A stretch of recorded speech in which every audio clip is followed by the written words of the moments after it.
For those who dare to dream, there is a whole world to win. What better way to kickstart this event than by remembering these words by our founder chairman, Sri Dhirubhai Ambani? I'm Blossom D'Souza and I'm your host for today. And I'd like to extend a very warm welcome to all of you to the Ultimate Pitch 9.0, a platform where we welcome change makers, innovators, and those who dare to dream, a platform where we truly believe that ideas are no one's monopoly. Now, before we begin, I know that all of you are logged in through your laptops and you're staring at a computer screen, but let's try our best to make this as interactive as possible. So, a quick request to all of you to stay active on the chat by posting your comments or your questions throughout the session. I promise to keep glancing at the chat throughout this event and to make this as interactive as possible. All right, now I'm sure many of you have also noticed that when you walked in through this platform, you actually entered into a virtual avatar of our very own Reliance Corporate Park. So, a very warm welcome to you to our turf. So, after this event, feel free to head on to the lobby area and check out the various immersive features that we've set out for you, like the gaming zone, the photo booth, and much more. You can also explore the exciting world of Reliance at our Discover Reliance section of this venue. So, without further ado, let's get straight to it. Now, I'd like to begin with some food for thought and a fun activity. All right, we're going to call this segment "Who Am I?" So, I'm going to give you some clues on screen. There's going to be a morphed figure of a famous personality on screen, and we'll give you three hints. I'd like all of you who have joined in on this call to head over to the chat and to type in your answer and guess who this famous personality is. The top three people who answer correctly will get some exclusive T.U.P merchandise, which we shall deliver to your doorstep. All right, so let's start with the first clue. Here's a famous personality on screen. He has inspired generations of scientists, and your first clue is I was curious about the color of the sea.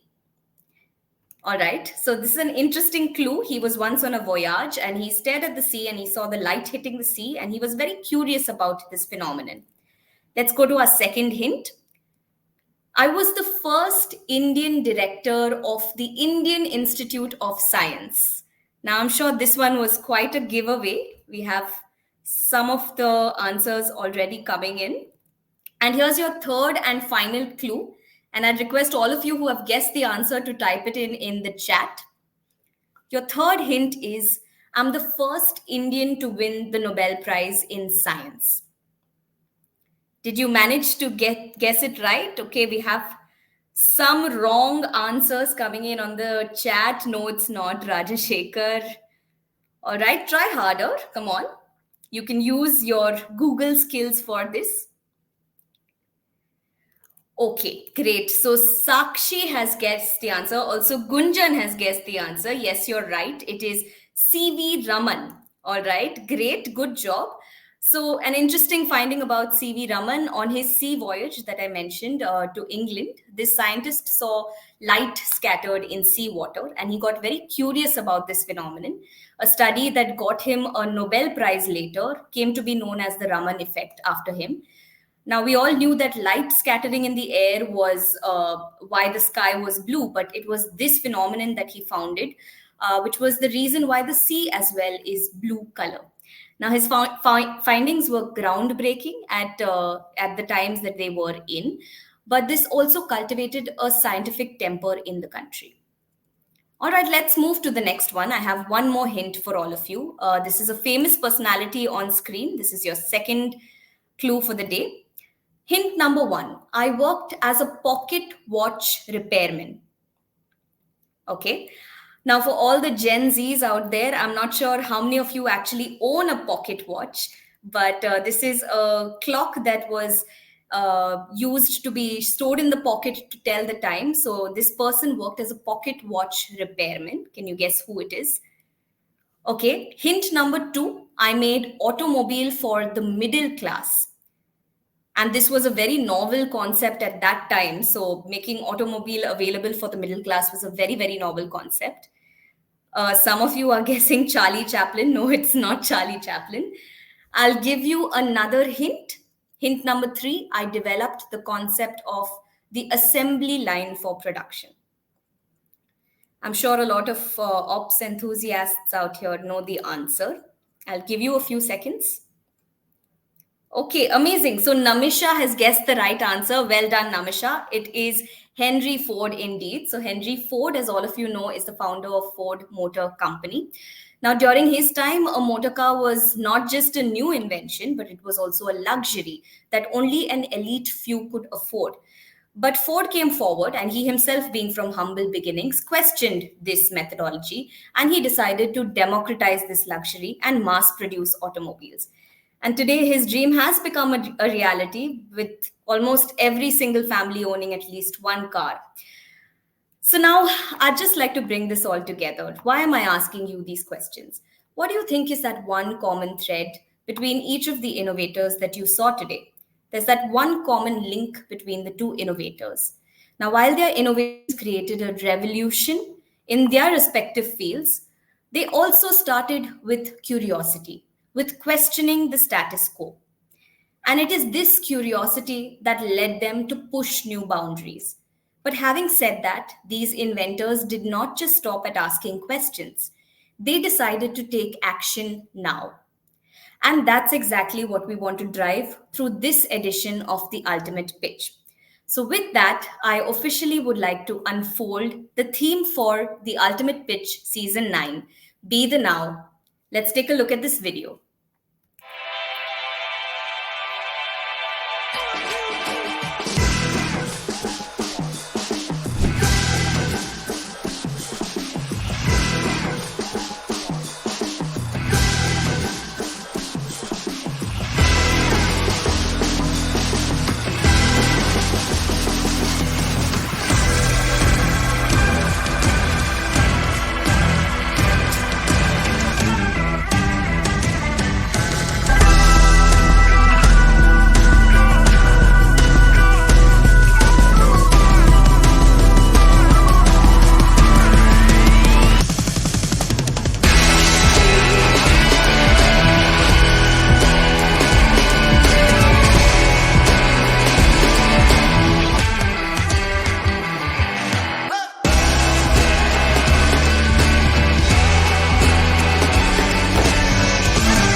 So there you have it, the theme for Reliance T.U.P 9.0, Be the Now. In a world full of wishful thinkers and dreamers, T.U.P invites you to be the now. Now, T.U.P and Reliance in general have always celebrated that restless energy to think fast, think big, and to think ahead. And therefore, it's practically impossible to talk about Be the Now and to not talk about Reliance. Hence, it is my honor to call upon a leader who's been part of the Reliance legacy and will tell us more about our belief in defining our now and embodying the spirit of we care in everything that we do. Please join me in welcoming Mr. Ashwani Prashara, the CHRO of Reliance Hydrocarbons from Reliance Industries Limited. He's a leader who knows Reliance extremely well and quite honestly needs little introduction, but I'll try to do my best. He's had over 32 years of global experience with expertise in driving HR transformation, change management, capability building, and industrial relations. He joined the Reliance family in 2004 and has since then headed a gamut of HR functions across management development, industrial relations, comp and ben, and then went on to head HR for the group manufacturing services of RIL. Now, on a dull day, Ashwini is that spark of energy that we all need in order to go that extra mile and to strive for excellence. So, Ashwini, it is my pleasure to welcome you and thank you so much for joining us for this launch event of TUP. Over Yeah, to you. thanks, Blossom, and absolute honor and privilege to be here. When you were just talking about or reading out the introduction, I was wondering who you were talking about. It didn't sound like me at all. So just let me say that this is just Ashwini with you, and absolute honor and privilege to be here this evening. Thank you so much, Ashwini. So, I'm going to hand over the stage to you to address our virtual audience for the ultimate pitch. So you're wanting me to address the audience. Okay, so I really don't know what to say here, to be honest. I think okay. So let me begin by sharing the fact that I've been with the organization now for close to 2 decades, and it seems like yesterday that I did start out on. My gray hair is not on account of Reliance. I can assure you that it's because of two boys. Both of whom are working right now and actually continue to be on my payroll. And that's the reason why I am continuing to work. Reliance has been a fascinating journey as far as I'm concerned. And quite honestly, I was told, I was given a script, I was told to talk about Reliance, I was told, please share, all these details about Reliance. And I said, you know what, all these details that you're giving me can very easily be got on the net. So I'm not going to talk about anything that you'd find on the net, anything that would be available as you do surfing.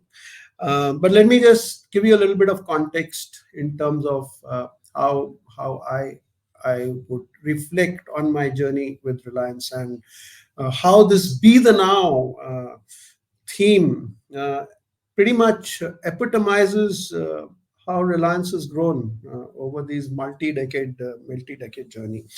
Um, in that context, I'm reminded of one of my one of the Hindi uh, few lines in Hindi that I like. Okay, and I'll share this. And uh, so let me share this with you. Is हमारा हमारा जीने का तरीका कुछ अलग है. हमारा जीने का तरीका कुछ अलग है. हम उम्मीद पर नहीं अपनी जिद पर जीते हैं. And I think that's really, in some form or manner, been reflective of the way we've grown as a company, we've grown as a corporation. Now, if you think Reliance, you might think Reliance is very, very complicated. It's so large, so huge. So let me try and demystify this for you. If you're thinking Reliance, in simple terms, we are in the hydrocarbon business. Hydrocarbon cuts across our refining business, our petrochemical business, our oil and gas business. So that's really one business that we are in. We are we are in what I call consumer-facing businesses. Um, Two of them, geo and retail, both in today's context, the largest startups the world has ever seen. And in some form, we continue to be in startup mode. Uh, our renewable energy foray now, a very, very exciting journey that we are we've embarked on. We are into the media business, and then we have a bunch of other interests, a large part of them under the foundation ambit, be it sports, be it healthcare, be it rural transformation, so on and so forth. I think that's really how you can think about Reliance. And at the heart of it all is the fact that as an organization, we care. We care about customers, we care about shareholders, we care about partners, we care about the country, we care about planet, we care about the people. And this is not just words. Each one of them, one can really talk through and spend hours and hours on, in terms of sharing examples on how true this has been. But let me just begin with that we care theme, which we were on. We've come out of COVID now. It's been a year or so we've been out of COVID. But as we were headed into COVID, I think from an organization standpoint, there were three priorities our top leadership and our chairman defined for us. And the three priorities were the following. It was safety, security, health of all that are associated with it. Okay, the entire workforce, the families, so on and so forth. Priority number two was the same as priority number one, and priority number three was the same as priority number two and priority number one. And how did we live this? We actually got onto a digital platform with a daily check-in for each of our workforce. 100% of our workforce did a daily check-in, and if there was anything amiss, the first point of call was actually a doctor, and that is the kind of process system that we'd set up. Where there was oxygen shortage in the country, we converted our actually industrial grade oxygen into hospital grade oxygen, and supplied to the country. Um, we went about setting up separate COVID care centers, so on and so forth, per se. And this is not just about COVID, right? If we really think about our foundation, we've touched lives and livelihoods of over 70 million people across 54,000 villages. Okay, rural transformations helped 14.5 million people. We've got involved with disaster management, several disasters that we've tackled over a period of time. Education, sport, 22 million children already touched. Okay, Geo Institute, again, very proud of the fact. The kind of stuff that they're doing in terms of reach, and again, we are collaborating with global and Indian organizations to empower 10 lakh, over 10 lakh rural women entrepreneurs is what we are focused on. And I could again go on there. I just wanted to begin with this We Care theme because that is really at the heart of everything that we do. That to us is absolutely top priority. Um, Let me spend a few minutes sharing with you, perspective on each of our businesses in some form or manner. Okay, hydrocarbons I talked about. Hydrocarbons. Most of you would have heard of Jamnagar. Jamnagar, we have one of India's largest air bases. Uh, uh, but Jamnagar, what we also have and what we are extremely proud of is the fact that we created and built the largest refining capacity in the world. Now, it is no longer just a refining place because we converted it into a large petrochemical complex, and now we're also getting into renewable energy in that same location. Again, in terms of sense of some sense, to give you some sense, the perimeter of that site today would be in excess of 150 kilometers. Now, in that mega location, when we first started out, and when we were building our first refinery, um, we built that in record time. Okay, I think the world stood up and took notice when we completed the refinery. But at the time that we were building, or when we were under construction on this, we had grossly underestimated, the number of artisans that would be required at the same time. And when I'm talking about artisans, I'm talking of people like welders, plumbers, electricians, so on and so forth. Okay, and and if you want to put it on the chat, and some of you want to take a guess, just go ahead and take a guess how many people may have been required at the same point in time to build the refinery, right? And just put some numbers on the chat if you want to. Let me see what are the kind of numbers that are coming up, and just take a shot at it. I'll just pause for maybe 30 seconds to see what are the kind of numbers that have come up on the chat there. Take a guess. I can't see the chat, but I don't know, Blossom, if you can. Are there numbers? 15,000. Somebody mentioned 15. Okay, you're getting some 10, 12, 15, etc., so on and so forth. So we actually needed about 40 to 50,000 people, and we had gone horribly wrong in our estimate. And if we did not get people on time, on ground at the same time, this refinery would not have got built in the time that it did. And any project delay, I need not mention how much it could impact the organization, or it has a domino effect in terms of everything going out of control. So what did we do? We got into a room together, and this is story I've heard. I've heard this story from the person who was in the room himself. I wasn't there, but people got into the room together, okay, and they started deliberating on what needed to be done. How could we just lick this problem, if I might say this, because it was a huge challenge. And it went on and on and on and on. And I think what happened then was, and when you get into meetings like this, okay, you don't have a hierarchical driven meeting, or you're not worried about who should come in, not come in, you're invited, not invited. So there was this young engineer, okay, maybe a couple of years into the job. And I think he got very frustrated, having spent hours just sitting on the in the conference room. And he just got up and said, "You know what? We'll never ever get it done unless we do it ourselves." And he was stopped. He said, "Hey, hold it. What's going on? What did you say?" Uh, he said, "No, we can't do it unless we do it ourselves."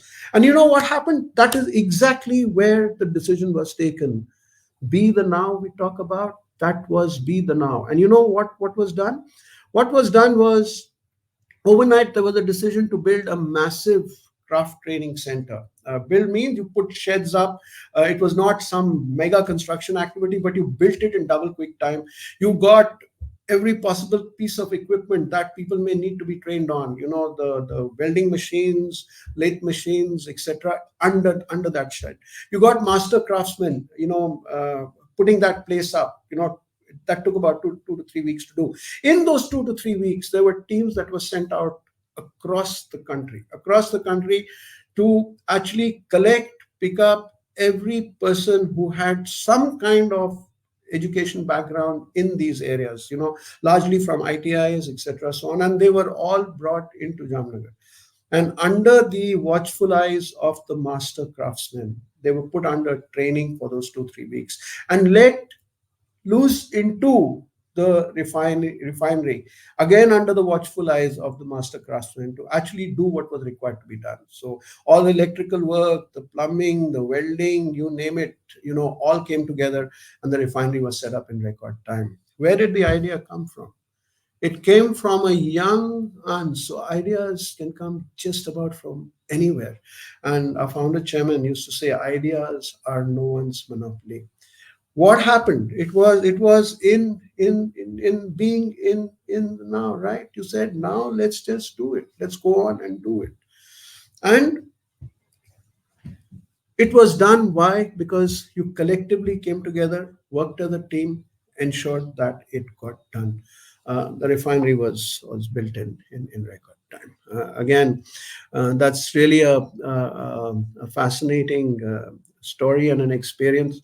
I just thought I'd share that. Like I told Blossom, I'm not going to do numbers, figures, and tell you, how many sites, how many plants, what is our turnover, so on and so forth. Those are all figures that you can get from the net. But I just thought I'd share a perspective which would try and help you connect with the ultimate pitch, in terms. And why do we do this? We do this because we want to encourage young talent like you to come up with some path breaking ideas. And so far, over the last 8 episodes of the ultimate pitch, we've had some fabulous ideas come in. And I'm sure TUP 9.0 is going to surpass all by any stretch of imagination. So it's over to you all to put your best foot forward. As we move on, if we think about geo and retail, the word that comes to mind when you think Reliance is actually uh, tsunamic disruption.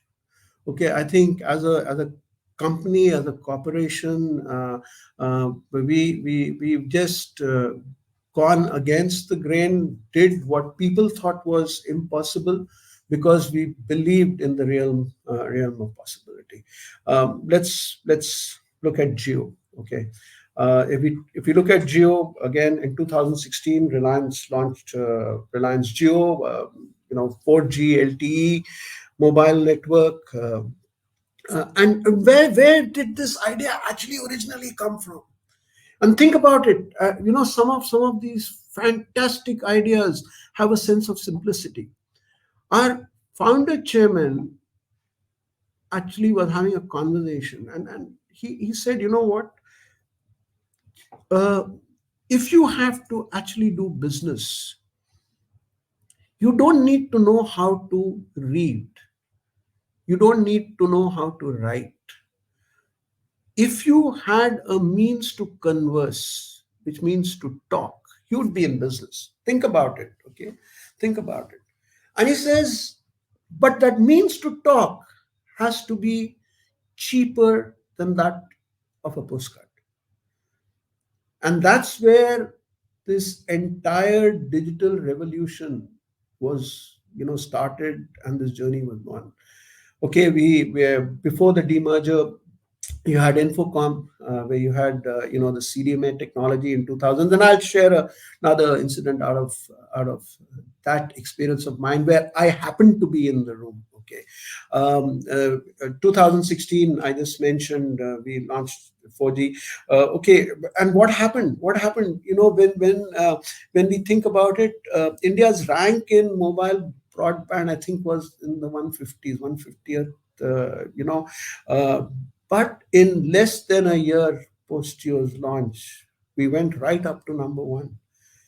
And now we've designed, developed, completed 5G solutions indigenously. And I think that's the beauty. Okay, the belief that what is good for India is good for Reliance, and there's been enormous faith and belief in the country. I think, and that's also something we have believed in as a corporation.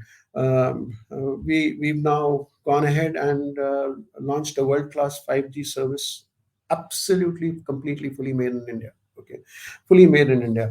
And all innovative services, most of you would be clued into completely, and they are path breaking. They're path breaking. I said I'll share an anecdote out of when Infocom was launched sometime in 2000. That is pre-demerge. Okay, and I happened to be in the room. At that point in time, you were just starting to get into technology, and you were wondering how technology would hold out. And without technology, there's no way forward, right? And you had this billing technology at play, right? And this whole billing system just crashed. Now imagine what would happen in a mobile or mobility company. It's a different matter now. You have mobile calls for free. Okay, that's also a transformational journey change. But at that point in time, you started at very expensive mobile calls, and then you started, the prices started to come down, and the billing system had crashed. Okay, and again, in the conference room, and I was there this time. Okay, in the conference room, there's this whole conversation going on. We have slide after slide. Those days you didn't have the laptops there. You had the transparency slides and so on and so forth coming up, and you had dealer outstanding days, and you were trying to figure out what the outstanding is, how would the recoveries happen, and so on and so forth. And can you imagine what this is doing at the same time? It is having customers, clearly irate customers, building up. You have customers who are absolutely irate, who are saying they don't know what's going on. So, and this whole thing lasted for some 8-10 hours. Okay, and then out of nowhere, okay, our chairman asked, does the Dhobi have any outstanding issue? Now, all of you deal with Dhobis. All of us deal with Dhobis, right? Have we ever had a problem with the Dhobi in terms of an outstanding? There is never a record kept, right? Dhobi comes home, you give him the bunch of clothes, he or she counts the clothes and says, okay, साहब madam इतना कपड़ा हो गया तो ठीक है ले जाओ, कब लेके आएगा, कल लेके आएगा. The set of clothes come back. Okay, कितना हुआ, इतना हुआ, you hand over. This is one place where you don't negotiate, right? You don't negotiate like getting into the kind of negotiations that you'd end up doing. And you pay the money and you say, okay, ticket done with. He says, you know what? There was stunned silence in there. I can tell you could hear a pin drop. And he says, you know what? Why does the Dhobi not have outstanding issues? Because there is trust between the Dhobi and you, right? And he says, as a corporation, let's just go and trust our customer. Just send everybody to the customer. Whatever the customer says is the outstanding, accept on face value, close it. In the meantime, obviously, the billing system was getting set up. It came on to play, etc.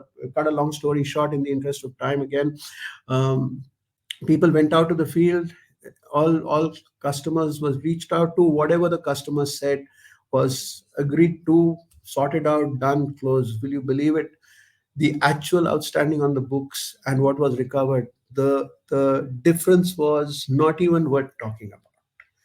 And that is how you brought the thing there. Again, it was being in the now. It was again about the simplicity of thought to get into managing a, what you might call as a challenging kind of um, situation. And now with Geo, we are so very proud of what we've done. It has absolutely been a landmark. And like I said, it's done what I would like to believe no other company has done. It has massively disrupted the Indian telecom and broadband mobile network. Just think about it: when mobiles would have come into play right at the outset, who would have thought that mobile calls would virtually be not charged, right? And data would really be what would be on focus. Let's switch gears. And I my retail colleagues would not be very happy if I didn't talk about retail. But again, look at retail. What has retail done? We've got into, again, all kinds of different formats, from fresh hypermarkets to digital electronic stores to smart fashion stores. And these ventures, they have again transformed the Indian retail experience. A wider selection of products, improved shopping environments, enhanced customer service, and it continues to disrupt. It continues to disrupt that landscape. And this really has been a very, very organized market. But again, let's think we care.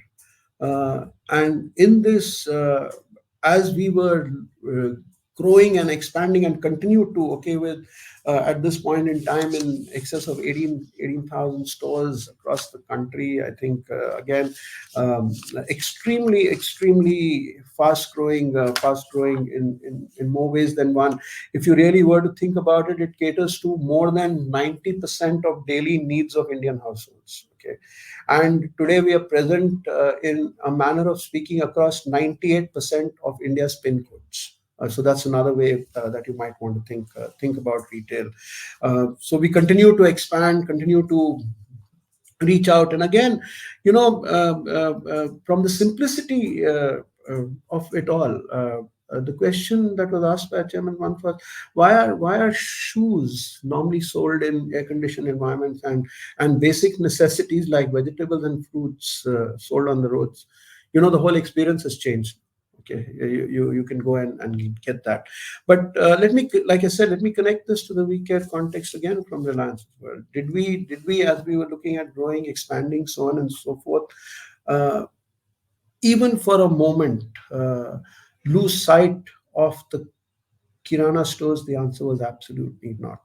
As we speak, the whole disruption bit has been so immense that through its program, we've been able to help modernize over 2 million Kirana stores. And now the small merchants in local neighborhoods would continue to retain their customers and still be able to, their points of sale and supply chain and logistics, all all get taken care of. And it's really a win-win kind of situation, as you start to think about it, and as you look at it. I think I'm about time to really start to end my monologue. But before that, new energy again, absolutely fascinating in terms of what we are looking at in this space. I'm sure all of you know that India is committed to be a net zero carbon country by 2070. At Reliance, we've committed to do this by 2035. Okay, and our first priority really is to deliver one of the largest, fully integrated, most technologically advanced, flexible, and most competitive end-to-end solar PV manufacturing gigafactories globally.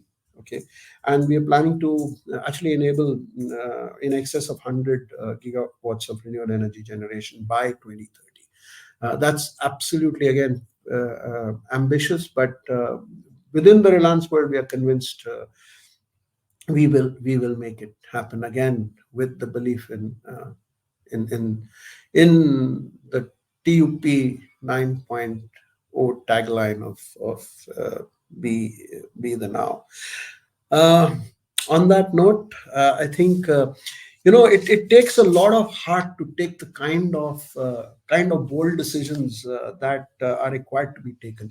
Um, I've just given you a little bit of a glimpse and an insight into a couple, um, on that, I'm again reminded of one of my favorite quotes. Uh, this is from Robert Frost. And I'm sure most of you would have heard of it, but it's something that I resonate with completely.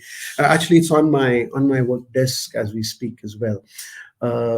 It goes like this: somewhere ages and ages hence, I I should be saying this with a sigh. Two roads diverged into the woods, and I chose the one less traveled by, and that is what has made the difference. Um, and yes, it takes a lot of heart to travel that road which is less traveled by. But जैसे कहते हैं ना, uh, जिगर, all of you understand जिगर ना, जिगर is heart, right? जिगर जिगर वालों का डर से कोई वास्ता नहीं होता. जिगर वालों का डर से कोई वास्ता नहीं होता, वो वहां कदम रखते हैं जहां रास्ता नहीं होता. And that's really been the Reliance journey. And I think from our standpoint, what we want to do is to encourage you to think big, think bold, keep your ideas coming, go for it, go for TUP 9.0, be the now, and all the best to each one of you. Uh, God bless and stay blessed. I don't know whether we have time for questions, but happy to take a few, Blossom, if there are, which people want to ask. Uh, Sure, Ashwani. Thank you. That was truly inspiring. We do have a couple of questions on the chat. We'll take a few of them. One question that has come in, what, according to you, should be the balance between innovation and commercialization? why do you need a balance, actually? I think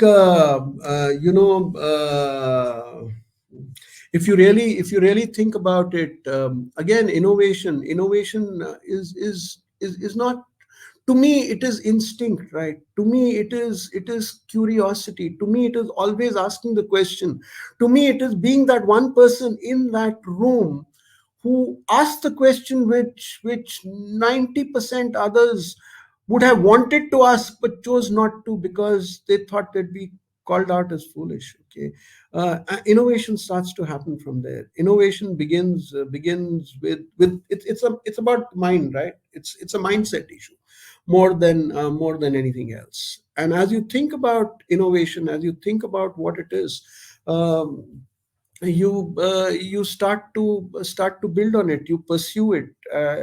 If you've dreamt it, you've pursued it, you've been persistent with it, you will get into commercialization, right? And the context here being, think think big, think out of the world. And there will be times, right? There will be times where you might think, oh, did I make the right decision? Always be ready to course correct. Don't stand on ego and said, okay, you took a decision, need to stay with it. And at times,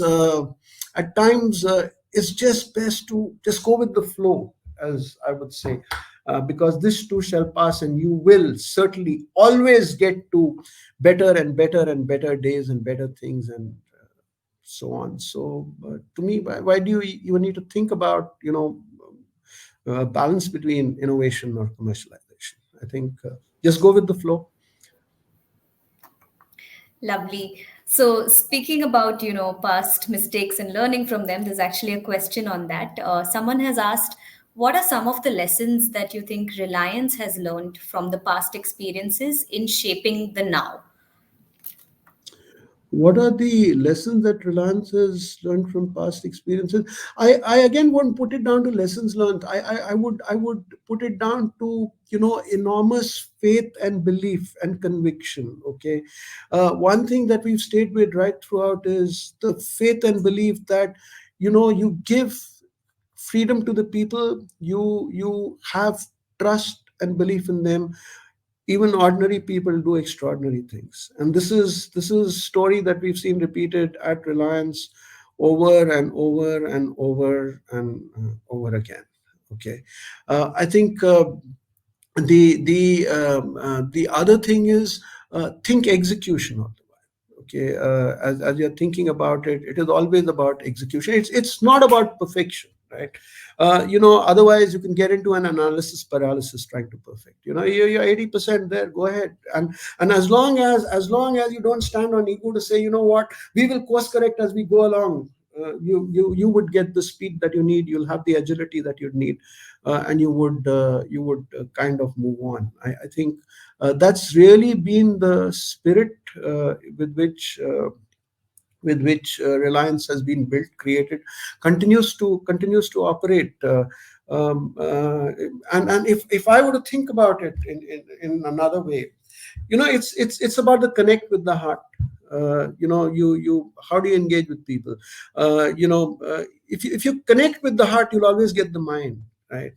And another interesting bit here. Okay, we had this conversation going, and I was not there at that time, but I've heard of this, and don't get tired repeating it. Okay, there was this conversation happening with the chairman and the senior leadership and his children. Okay, they were having this conversation, and all of them were saying, we need to put this process in place, that in place, and we need to, as we start to grow, expand, make things happen. He listened to all of them. Okay, he listened to all of them, and after a while, what he said? He says, all this is very good, but what is most important is, um, whenever you're down, whenever you meet with people who you engage with, who you work with, you need to have always to ask that one question. And this is in Gujarati, so I'll translate in Gujarati. Maja આવે છે.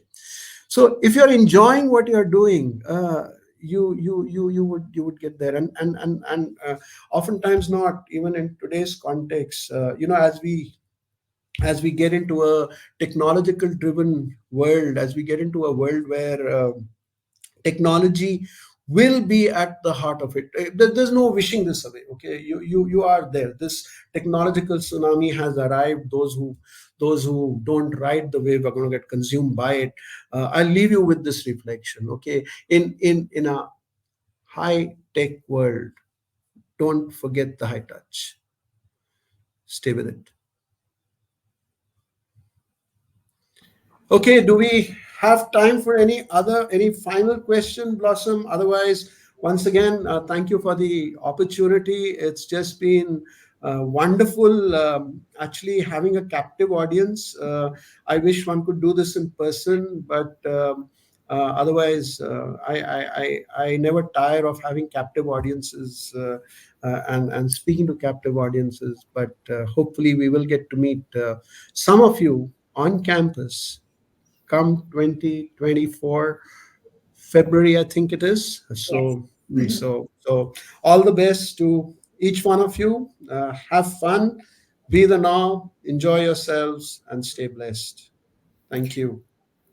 Wonderful. Thank you so very much, Ashwini, from the bottom of our hearts for being here and for inspiring all of us. Thank you, Ashwini. All right. So, on that note, our virtual audience, I hope you're geared up and you've understood what Reliance T.U.P truly stands for through this passionate talk that Ashwini just delivered. So, this truly is a platform to recognize, encourage, and find future innovators of India, those who can ask questions and who can be the now. So, now before we tell you how the competition is going to go forward, let's take some time to sit back and reflect on this extraordinary journey that Reliance T.U.P over the years has gone through. So, here's a quick flashback of T.U.P of the past years through this video.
All right, so we've had 8 amazing seasons of TUP so far, and that's all thanks to students like you who surprise us each and every time with your amazing and brave new ideas. So, a big virtual round of applause for all of you from our end.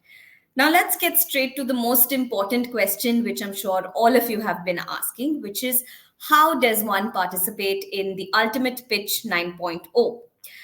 All right, so in order to participate, here's what you need to do. You need to register as a team of 1 to 4 team members. You can either register as an individual or of a team of up to 4 members on the TUP website. We have the QR code up on screen, so take out your mobile phones and scan that code right now. There is absolutely no restriction on the number of teams per campus, but of course, your team composition needs to be of one particular campus. The idea should be anything. It could be in any sphere of life at all, but it needs to solve a real world problem or address a significant need. Next up, you need to create a 3 minute video pitch, a simple pitch summarizing your idea in a video format, and you need to submit it on the TOP website. Again, the QR code is up on screen for those of you who want to register now. Now, most of you must be wondering what is it that will get you from here to the grand finale of the ultimate pitch. So, we'd like to share a few cheat codes. These are 5 parameters on which your idea will be evaluated. So, we like to put our cheat codes out there so that you know upfront what your idea should meet. Firstly, your idea should be futuristic. It needs to challenge conventional wisdom, but also solve a real world need or problem. It needs to be practical. At the end of the day, an idea is great, but as long as it's just an idea and it's not executable or practical, it won't get you to the next stages of the competition. So make sure you make your idea practical. And at Reliance, like you've just heard, we love scale. So make sure your idea is scalable as well. And lastly, which perhaps is the most important, make sure your idea makes a strong business case. So there you have it. These are the 5 simple parameters that your idea needs to fulfill. Now let's take a look at the contest calendar. We're currently at the launch event of the Ultimate Pitch, and we're so happy to welcome all of you to our turf. Thank you for joining in once again. The registration deadline is coming up really soon on the 8th of December. That's in 7 days' time. So make sure you register quickly on the TUP website and submit your ideas by the 11th of December. We have an elimination round coming up next, which is the best of the best out of the thousands of ideas that we receive. Go head up against the teams in those particular categories. You need to play your 3 minute video, submit your 3 minute pitch, and take a 4 minute Q&A from the jury. If you cross this level, you're in for the regional semi finale, which is something new that we're doing this year. So you will go head to head against the teams of a particular region where you'll actually get to wow certain gurus of marketing, operations, HR, and finance from within the Reliance space. So if you manage to wow our gurus at the regional semi finale, you will then be one of the national finalists of the ultimate pitch. And one of the many perks of being the national finalists is you actually get exclusive mentorship. And not just any kind of mentorship at Reliance TUP. We will be providing you with mentorship from in house CXOs and mentors who are actual owners of startups that Reliance partners with. Not just that, if you reach the grand finale and you actually win the ultimate pitch 9.0, there's a lot of goodies up for grabs. We have 6 lakh for the ultimate winner of the ultimate pitch, 3 lakh up for grab for the runner up, and 1 lakh for the popular choice award. We also have a cash prize for the elimination round. There's pre-placement interviews for all the national finalists, and like I said, mentorship for the national finalists as well. But beyond all of this, the grand finale is really a 2 day wonderful affair, which you really should look forward to. Like Ashwani mentioned, we look forward to seeing a lot of you on our campus. So we actually invite the national finalists to the Reliance Corporate Park for a 2 day grand affair. We also have some exciting campus awards up for grabs. We know that while a lot of you have great ideas, we would like to recognize campuses that do well in the innovation and entrepreneurial space. So we have the TUP Idea Generator Award for the campus with the most number of idea submissions. We also have the TUB Early Bird Campus Award, which is the prize for the campus with the most amount of ideas submitted at the early days of the competition. So make sure you do this quickly and grab those awards for your campus. So, with that, that's all that we have to share with you. The ultimate pitch is now over to you. The excitement begins now. Get ready to be crowned as the ultimate winner or to at least put up a great fight to make it to the end. We wish you all the very best. And before we wind up this live TUP launch session, I also want to remind all of you. Firstly, thank you so much for joining in. But this is not all. When you head over to the lobby section, there are some exciting avenues up for grabs. There's a gaming zone, so all of those IPL fans can, pick up a bat and see if you can win some awards in the gaming zone. There's also an interesting photo booth where you can capture your moments of attending the TUP launch. Don't forget to tag us and use the hashtag Reliance TUP. There's also a Discover Reliance section where, in case you'd like to read more about the exciting world of Reliance, there's a lot of different videos and pictures and reading material available for all of you.